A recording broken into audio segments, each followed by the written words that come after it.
Welcome to Yakar's Parasha podcast. This week it's Parashat Toldot. Many of us glide over Yitzchak. There's not so much information about him, and things seem to be done to him. So both we don't have so many parashas about him, and things are done to him. The Akedah is done to him. A bride is found for him. And later on, he's tricked by his wife and his son. So he seems to be done in many of the times, and he's seen as a very passive kind of figure, primarily because we don't know too much about him, and there's not major heroic stories about him. So let me debunk this. I think sometimes we have a syndrome of, the great generation that did something, right? Avraham is the Dor Meyased, the generation that started something off. And then we're not quite sure what happens to us as it goes into second, third generations. What's the meaning of second and third generations from the Great Revolution? I want to connect this personal story of Yitzchak to the kind of wider question of generations. But actually, what I presented about Yitzchak is just not true. I know it's what we grow up with, but it actually doesn't work. Yitzchak is an extremely active person. Okay? First of all, if you go by Rashi and the Midrash, Yitzchak is in his mid-30s, 37, I believe, when the Akedah is done to him. In other words, he's a much stronger man than Avraham. He could easily have turned around and said, I'm not doing this. There's no way Avraham could have forced him to go on the Akedah. That's number one. Number two, Chazal understand that while Avraham is getting a bride for Yitzchak, Yitzchak is busy on his own initiative bringing back Hagar, and probably the whole notion of Ishmael back to the world of Avraham. He brings Hagar back. Be'er l'chai ro'i. Now to go on to something else.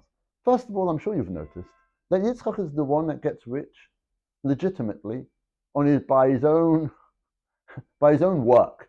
I grant you that HaKadosh Baruch Hu blesses him and he has me'asharim.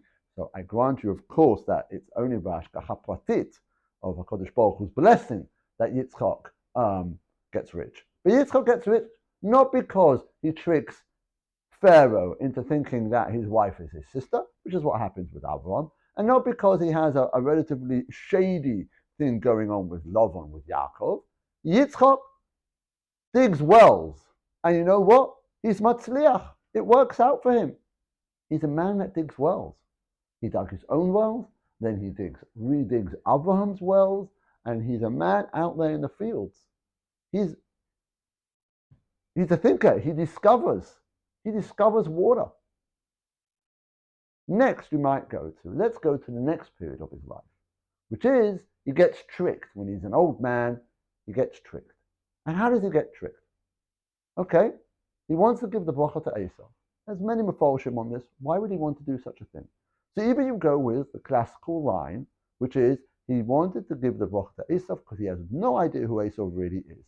Esau kitzayid befiv. Esau manages to trick Yitzchak into thinking that he's somebody else who he isn't. There's another reading. Another reading is to say he knows exactly who Esau is. Look in the Netziv and the Hamek Davar, and you'll see that he goes with this reading. Yitzchak knows who Esau is. Yitzchak is somebody who does not want to repeat the mistakes of the first generation, the mistakes of Avram. In Yitzchak's eyes, Avram made a mistake, which was Gerush Ishmael, which was preferencing one son over the other. Yitzchak goes out of his way not to do that. He goes out of his way to bring Hagar back. He goes out of his way to try to include Esau in these brachot, to give Esau a role, a function within the family. Yitzchak is the last one who wants to split the family. He's not Avram. He's not Rivka. Rivka's like Avram, first generation of leaving home, a kind of lech lecha. Yitzchak doesn't believe in that. Yitzchak has a separate philosophy, an active philosophy, an active value system, which is different from Avram. It might fail. It might have not been the right time. I grant you all that. But Yitzchak is not a passive, kind of mediocre, neutral kind of guy. that we're not quite sure what his value system is, and we're not quite sure what his function is. Kind of, you get sandwiched in between Avram and Yaakov, between the generation that starts something, the revolution, and the development into something that is for the entire people, right? Shvatim, the tribes, Yaakov and his sons. No, there's a second generation in the middle, which is absolutely vital, which is alive and kicking. And I think we would do well to notice this more. There are real functions, the first, second, third generations. And it's not the first generation sorts it all out, and it's all plain sailing from there on. We're all just redeveloping what happened in the first generation. I think there's something to be taken here, something to be learned, and perhaps something even to be thinking about in our lives and where we are in the present situation. In the sense that sometimes we fall asleep. We fall asleep because we're relying on the first generation, on the revolutions that happened. When I mean first generation, I don't mind if it's one or two generations. I mean the concept of the revolution, the concept of those were the values. And we're kind of sometimes just regurgitating those values. We're not actually thinking anew. Yitzchak didn't do that. He thought afresh. He is not the automatic continuation of Avram. And he is not a sandwich between Avram and Yaakov.